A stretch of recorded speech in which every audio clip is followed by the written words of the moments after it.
Playoff hockey is back, and you know what that means? Access journalism. That's right, ladies and gents. Sportsnet, TSN, and NBC will dust off non-relevant former NHL players in lieu of any real sports journalism. The closest some of these players turned analysts ever got to the Stanley Cup was watching Stanley Tucci shake a Negroni.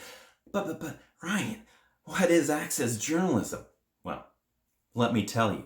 Access journalism feeds mainstream media's need to move faster for stories with the biggest impact. Access journalism is written and published crazy fast. How? Access journalism uses evidence without names and sources and zero transparency. Your grade 2 speech on volcanoes your mom wrote for you. Me? Access journalism. Access journalism serves an agenda. The agenda? You guessed it. Clicks, retweets, advertising, money. Was hottest shit streaming? Love Island. Why?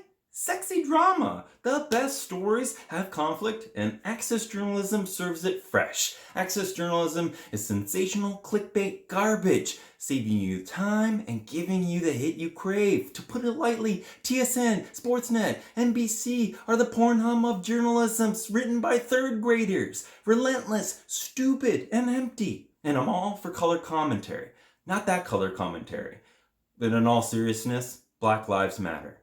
Speaking of colors, fans do love former NHL champions talking about championships. Except for the last 51 years, Leaf fans must resort to a guy whose skin color has aged recently to a shade blue deeper than their home jerseys. And if you're worried about mainstream media actually doing their job, just head directly to hockey Twitter for Pulitzer-winning takes such as, "This is the year they must win." You've had 5 months of prep, and the hottest take you have is stars need to perform. Water is also wet. You guys are so sad, horny for a win, primarily because you couldn't do it within the own Leafs organization.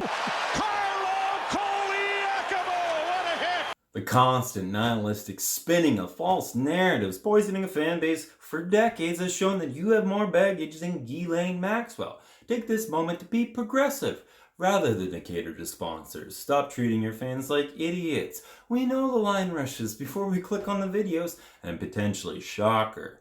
Enjoy the hockey of this great team. When you start respecting the fan base and the team that actually pays your bills, not to mention the rest of the league, hashtag rent free, you might accept we know as much as you do. We know the clickbait game you be playing. We just want to hear an insightful take. Maybe do what your title claims. Analysis on the opponent, the Columbus Blue Jackets. Don't worry, I'm going to give you a head start.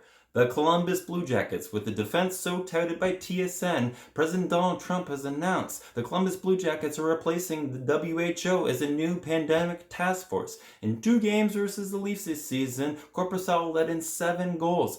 And that's 3.5 goals per game. For those slow on the math, that's a defensive equivalent to a COVID task force opening borders for cross-country travel for a major league sport during a pandemic.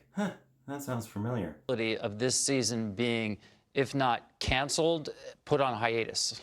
No, there really wasn't. But Ryan, 2 games is such a small sample size. But Ryan, Columbus swept the Lightning in the playoffs last year. Do you mean the 2018-19 Columbus Blue Jackets with Vezina winner Sergei Bobrovsky actually showing up with an undefeated .932 save percentage, now sucking in Florida, or with known leg kicker and Art Ross nominee Panarin now leg kicking in the Big Apple, or with trade deadline acquisition series point leader Matt Duchene now lost somewhere in Nashville? But Ryan, the Columbus Blue Jackets were decimated with injuries this season, and they made the playoffs without all those players. You're right. They now wield the almighty offensive power of 21 goal scorer team leading Oliver Bjorkstrand. No, not that Bjorkstrand. Let's just say David from 90 Day Fiancé has a better chance of scoring than the Columbus Blue Jackets. Put them all down in one ball, I get a kiss. Here's the dream world of sports journalism, investigative journalism rather than mail it in Friday. This same old industry has run a laundry list of star players out of this town. This guy's such an idiot here. Imagine the hockey we would have had if sports journalists just did their job. Dear media, Practice what you preach. Sample size your opinion and maximize your effort. Give 110%. This includes, but is not limited to, resorting to talking points on contracts during play-by-play, not analyzing every shift of an 18-year-old whose parents definitely fucked to this banger, and most importantly, not publishing private medical information of a hockey player during a pandemic. You want access journalism, we want the journalism to give you the access. Everyone is changing in 2020, and maybe take advice from Prophet Ja Rule and be real. But if you can't keep yourself accountable, we will, because we both know we'll be watching. Go Leafs.